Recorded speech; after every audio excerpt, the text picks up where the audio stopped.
صبر کن یه الان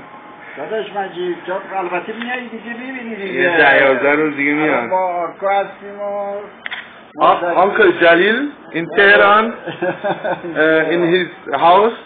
and look at the big city Tehran like 15 or 16 17 I don't know million people 10 million people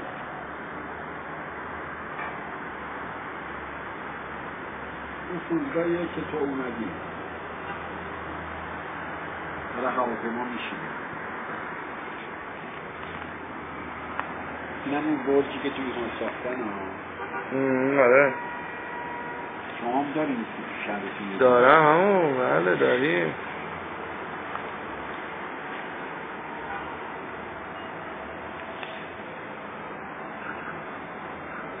چه چیزیه